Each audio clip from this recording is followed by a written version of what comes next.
Hey, salut tout le monde! Dans cette vidéo, on va parler de fonctions, en particulier de représentation graphique de fonctions composées à travers un exercice.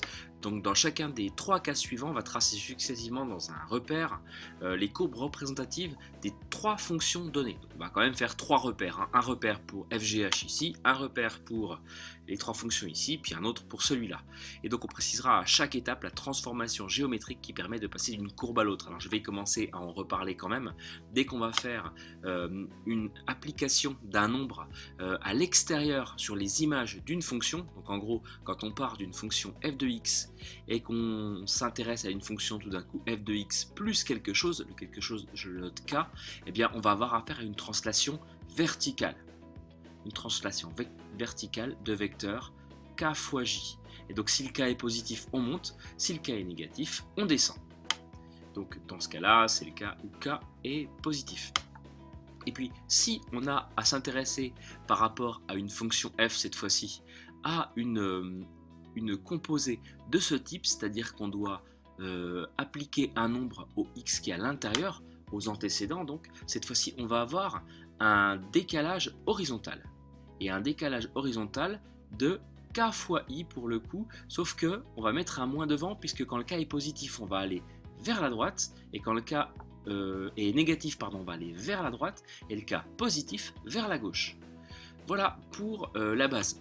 Donc c'est parti, on commence par tracer la fonction f de x égale x carré. Alors j'ai préféré dans un premier temps vous remontrer comment on faisait sur calculatrice.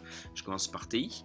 Donc vous vous mettez dans le mode f de x, la variable est ici, donc vous tapez x carré, vous tracez votre fonction. Et donc ce qui est important quand on trace une fonction, surtout c'est le tableau de valeurs. Donc vous allez dans table ici. Table. Et vous avez les premiers points qui vous permettent de faire votre graphique. Donc l'image de 0 c'est 0, l'image de 1 c'est 1, l'image de 2 c'est 4, 3, 9, etc. Si vous avez besoin de points supplémentaires, vous allez dans Dev Table et là vous réglez le delta par exemple sur 0,5. Et vous pouvez avoir une table un peu plus précise. Sur Casio maintenant, ça fonctionne pratiquement de la même manière. Plutôt que d'aller dans le menu graphe, on va directement aller dans le menu table. Vous tapez votre fonction, donc x carré, et puis donc vous pressez sur table et vous avez des valeurs qui apparaissent. Si elles ne vous conviennent pas, je ressors de là, je presse sur 7, donc F5. Le début, vous le calez à moins 10, pourquoi pas, end 10, et puis step, c'est le pas, donc on le place à 1. Je fais entrer encore, table, et vous avez des points qui apparaissent. À vous de prendre ceux qui vous conviennent pour faire votre dessin. Donc voilà pour la partie calculatrice. Moi, ça va être plus confortable de faire ça sur GeoGebra. Donc je vais taper ma fonction f de x égale x carré ici en bas. F de x égale x carré. Vous reconnaissez la courbe. Et donc on va appliquer dans un premier temps, je repasse sur mon polycopier, je vais m'intéresser à g de x qui égale à x-3, le tout au carré. Donc en fait là l'application du nombre c'est moins 3 et c'est sur le x, donc on va avoir un décalage qui va être horizontal. Et vu que c'est moins 3, ça va être vers la droite. Donc en gros on va décaler de 3 points, de 3 unités plutôt, tous les nombres. Donc celui qui est ici 0, 0, on va le retrouver ici en 3, 3, 0. Celui qui est en 1, 1, on va le retrouver ici en 4, 1. Et on fait ça pour quelques points, les quelques points que vous aurez utilisés. Donc par exemple, je vais prendre quelques points. On va avoir celui-là, on va avoir, si je ne me trompe pas, celui-là. Le point qui est en 2, 4, on va le retrouver en 5, 4, etc. Et puis pareil de l'autre côté. On va avoir ce point-là, si je ne m'abuse. Donc je vais directement tracer la fonction, moi, pour vérifier que ça fonctionne bien. Je rejette un coup d'œil dessus, c'est x-3 au carré. C'est parti, on vérifie la bonne. C'est g de x égale x, parenthèse peut-être, x-3, fermez la parenthèse, au carré. Et donc, voilà ma fonction g de x. Et puis la dernière, la fonction h de x, on voit que c'est g de x qu'on retrouve ici, auquel on a ajouté 2. Donc on a ajouté 2 images. Donc cette fois-ci, on va avoir une translation verticale. Et donc verticale, c'est plus simple, hein, quand c'est plus 2, c'est directement vers le haut. Donc je reprends ma feuille GeoGebra. Donc a priori, mon point A ici, je vais continuer à mettre des points pour qu'on arrive à se repérer. Mon point A, je repars de la rouge, hein, évidemment, on monte de 2. On va se retrouver ici. Le point B, on monte de 2, on va se retrouver là. Le point C, pareil. Le point D, pareil. Et le point E, pareil. Voilà, j'ai quelques points, ça peut suffire, hein. Donc on va vérifier tout de suite. Je vais tracer ma fonction h de x. h de x qui est égal à donc x moins 3 le tout au carré. J'aurais pu remettre g de x auquel on ajoute 2.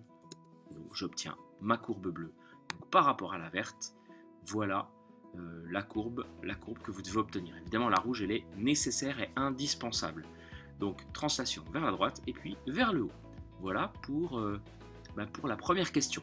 On va faire la même chose sur la fonction f de x égale 1 sur x. Petit 2, donc, on s'intéresse à la fonction inverse, f de x égale 1 sur x. Donc, on s'intéresse à elle même sur 0 plus l'infini. Et on va tracer les fonctions g de x et h de x qui sont égales à ça. Donc, je commence par ma fonction f. J'ai déjà tracé sur GeoGebra f de x égale 1 sur x. Alors, il n'y a que cette partie ici qui va m'intéresser, vu que c'est sur 0 plus l'infini dans l'énoncé. Donc, je vais préciser ça à GeoGebra. La fonction qui va m'intéresser, c'est f, entre 0 et 100 par exemple. Donc c'est la violette, j'efface celle-là. Je vais la renommer peut-être parce qu'autrement ça va poser problème pour la suite. S'il veut bien. Voilà. Donc je vais redonner, je recommence celle-là, c'est mieux, f'. Celle-là, ça va être ma fonction f, vu que j'ai besoin de g tout à l'heure. J'enlève la rouge. Voilà la fonction sur 0 plus l'infini, la fonction 1 sur x. Et donc je vais lui appliquer une transformation, c'est 1 sur x moins 2. Donc là, décalage vertical. Vertical, puisqu'on applique à x un nombre. Donc on va utiliser le vecteur j, hein, le vecteur vertical, et vu que c'est moins 2, et moins 2, c'est vers la droite. J'ai dit une bêtise, hein, verticale, horizontale, excusez-moi. Donc, vu qu'on applique à x, le moins 2, c'est un décalage horizontal, ici. Et moins 2, c'est vers la droite. Donc, si je reprends mon fichier GeoGebra, eh bien, le point 1,1, par exemple, va se retrouver au point 3,1, par exemple. Et puis, un autre point facile à prendre, alors c'est pas évident pour la fonction inverse, mais admettons que je prenne ce point-là au hasard, je décale de 2 également, donc je me retrouve approximativement par là. Bon, je vais la taper, ça va être quand même plus simple. Petit coup d'œil pour vérifier. Donc 1 sur x moins 2, c'est parti. G de x égale 1 divisé par parenthèse x moins 2. Et donc voilà ma nouvelle fonction. Cette branche-là n'est pas censée exister, hein. Donc à chaque fois, il faudrait que je précise pour x plus grand que 2, comme c'est précisé ici, là. Je pourrais le faire, mais bon, vous imaginez qu'elle n'est pas là, c'est quand même plus simple. Donc juste la partie ici. Et donc dernière transformation, je repars de celle que j'ai. Cette fois-ci, j'applique 3 au résultat, aux images. Donc cette fois-ci, c'est un décalage vertical. Et plus 3, c'est vers le haut. Donc, point par point, à vous de le faire, en tout cas avec quelques points. Moi, je vais directement tracer la réponse. H de x égale 1 sur x moins 2, toujours, plus 3. Et donc, on se retrouve avec la marron ici. Celle-ci n'existe pas. Voilà, vraiment, ça pose problème. Donc, je vais retaper fonction. Hop, c'est h, hein, dernière, entre 2 et 100. Moi, je suis tranquille. Je vais effacer celle-là. Celle-là aussi d'ailleurs, voilà, c'est votre fonction finale, celle-ci, celle que vous devez trouver. On a appliqué un décalage horizontal de 2 déjà et vertical de 3. Voilà pour ce deuxième exemple, il en reste un à faire et on revient sur la fonction x carré. Donc j'ai commencé à tracer la fonction x carré, c'est fait, la parabole que vous connaissez bien. Et donc cette fois-ci la fonction g de x, c'est un peu différent. Il y a juste un moins devant le x carré. Alors qu'est-ce que ça signifie? Eh bien c'est un peu particulier, mais vous le savez, hein, ça c'est un polynôme du second degré qui a un minimum, vu qu'en fait le a c'est égal à 1, c'est positif. Ben là en fait, elle va déjà avoir un maximum, cette parabole, vu que c'est également un polynôme du second degré. Sauf que le a ici c'est moins 1, donc déjà elle va être croissante, décroissante. Puis comment faire pour l'avoir précisément? Eh bien en fait on va se contenter de faire une symétrie par rapport à l'axe des abscisses. On obtient les mêmes nombres, l'image de 1 ici c'est 1, et bien pour g de x égale moins x carré, l'image de 1 ça va être moins 1. Donc je vais vous placer quelques points déjà. Moins 1, l'image de 0 ça fait 0 au carré avec un moins, donc 0 toujours. L'image de moins 1, le tout au carré ça fait 1, mais avec un moins devant ça fera moins 1, etc. etc. L'image de 2 ici c'est 4, et bien là ça va faire moins 4. Donc on va se retrouver avec évidemment une parabole inversée. Donc je trace ça tout de suite, c'est ma fonction g. G de x égale moins x carré. Le moins n'est pas concerné par le carré. Voilà pour la fonction g. Et pour finir, la fonction h, c'est la fonction g précédente auquel on a ajouté 1. On ajoute 1 non pas au x, sinon ça donnerait un truc comme ça.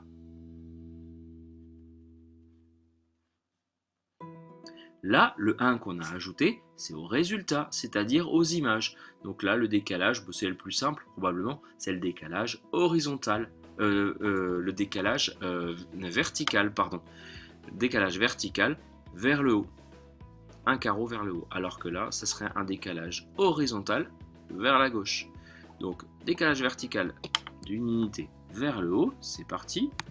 Par rapport à ma courbe bleue, bien sûr. Donc, si je fais ça point par point,